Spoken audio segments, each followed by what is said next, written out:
Uzima upo? Khairi, Mungu mwema, nashukuru. Mambo yanasemaje? Alhamdulillah, mambo yanaenda vizuri. Mbona salimia sana Sostenes? Unataka yeye kuona muda mrefu.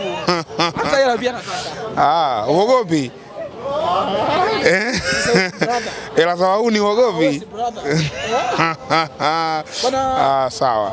Karibu, nataka tugusia kidogo michuano ya kimataifa ambapo kila mmoja anatazama hivi karibuni. Timu za Tanzania hususan Simba na Yanga wako huko, na juzi wote wawili wametoka kupoteza michezo yao ya kimataifa. Yanga dhidi ya Ahli, mnyama Simba dhidi ya Esperance de Tunis. Lakini story kubwa imekuwa kwa mnyama Simba, mpaka sasa hivi hana alama hata moja.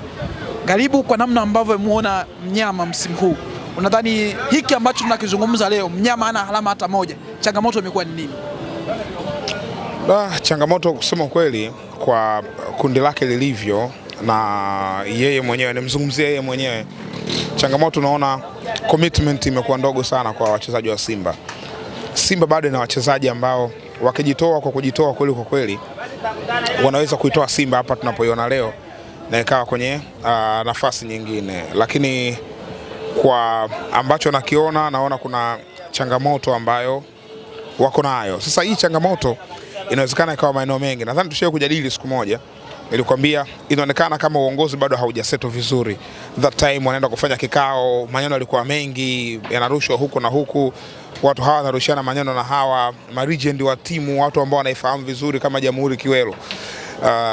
Wamezungumza, kila mmoja anatoa hisia zake kwamba kuna vitu haviendi sawa. So vitu vya namna ile vimeifanya Simba kuwa dormant kwenye baadhi ya maeneo. Kwenye pitch ukiangalia wanavyocheza hawakushawishi sasa hivi. Sio Simba ile ambayo tunaifahamu ambayo ilianza ligi. Simba imeanza ligi zile mechi mbili za kwanza, Simba ya moto, wanawasha kweli kwa kweli. Tuliamini kwamba ni msimu mwingine tofauti ambao watakwenda kufanya vizuri. Lakini kadri muda unavyozidi kwenda, wanazidi kutuonesha kitu tofauti.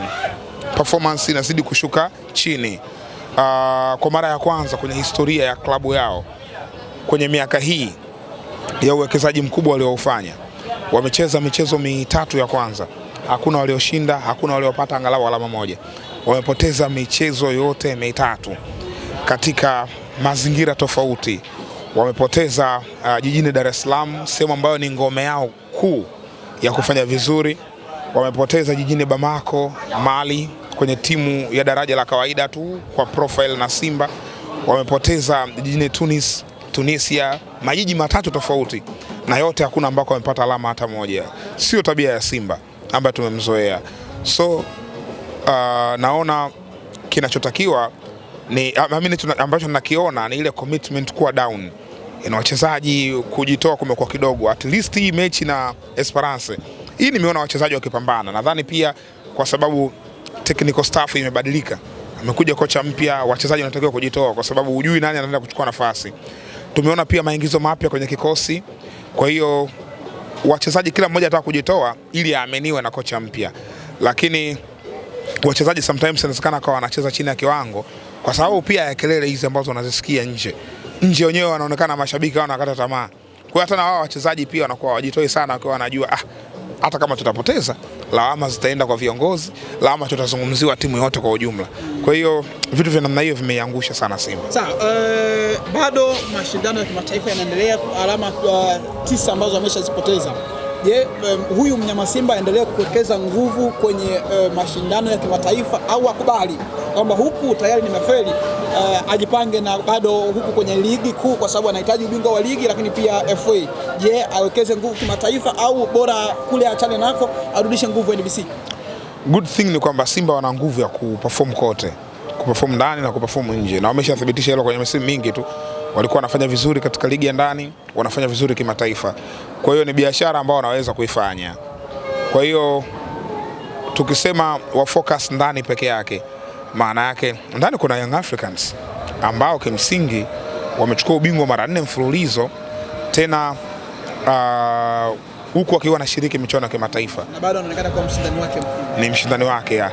Kwa hiyo huko CAF kila mtu ana njia yake.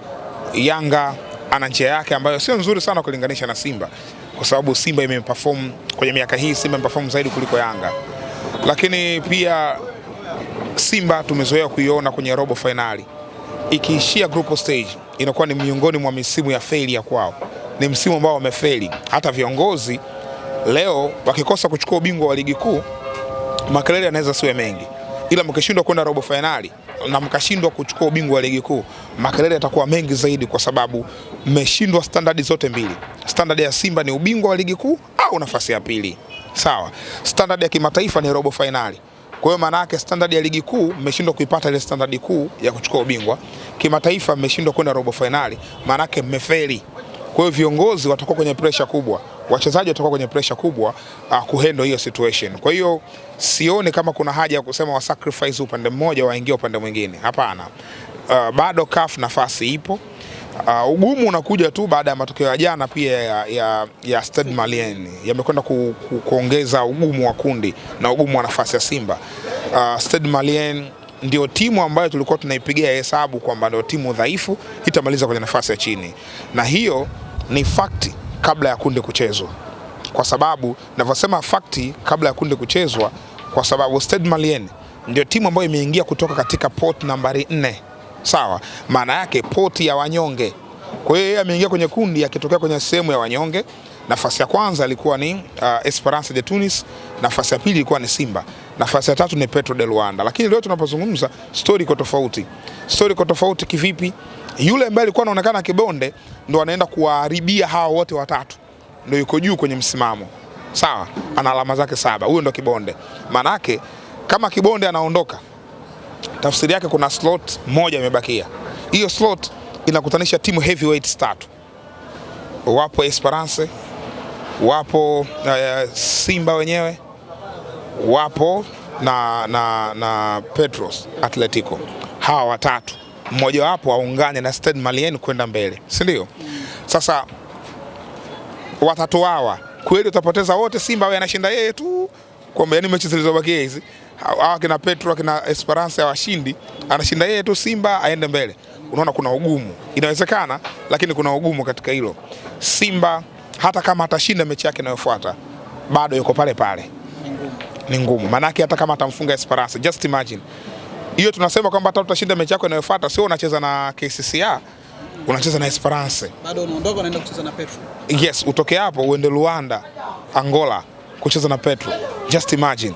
Ulitamani kwamba wakati huu labda ndo Real Bamako na Stade Malien aje hapa. Lakini wewe unaenda hapa na kuja Esperance ambaye ni mgumu. Kumfunga sio lazima. Yaani Simba hana garantia kumfunga Esperance hapa.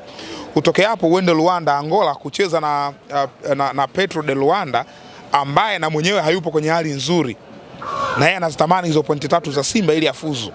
Sawa? Kwa hiyo Simba anaenda Luanda 11 Novemba kwenye mechi nyingine ngumu. Atoke hapo arudi nyumbani kumkaribisha Stade Malien. Sawa? Mechi ya kumaliza. Kwa hiyo unaona kwa namna gani Simba ana ugumu. Ile kutokea mazingira kama haya, Simba kupoteza mechi 2 za kwanza. Ile kutokea alipoteza na Raja, akaenda kupoteza na Horoya Athletic 2 tu za kwanza. Alikompensate wapi alama zake? Kwa Vipers. Alipiga naye double header kama hivi. Kamchukulia Kampala, akaja kumchukulia Dar es Salaam. Akawa amekusanya 6 zake ametulia. Alafu wale wakubwa wanagongana wenyewe kwa wenyewe. Wanapunguzana wenyewe kwa wenyewe. Simba na 6 zake. Akaenda kuchukua 6 nyingine za Horoya Athletic, akaenda kupoteza kwa Green Eagles Raja ndani ya Morocco. Sasa hivi mazingira yako tofauti. Yaani mtihani kama huu Simba hajawahi kumkuta. Bad luck unamkuta mtihani kama huu akiwa hayupo kwenye fomu kama ile. Si umeelewa? Nimekuelewa. Yeah. Sawa. Tukiangalia kwa Young Africans ni kama watu hawaelewi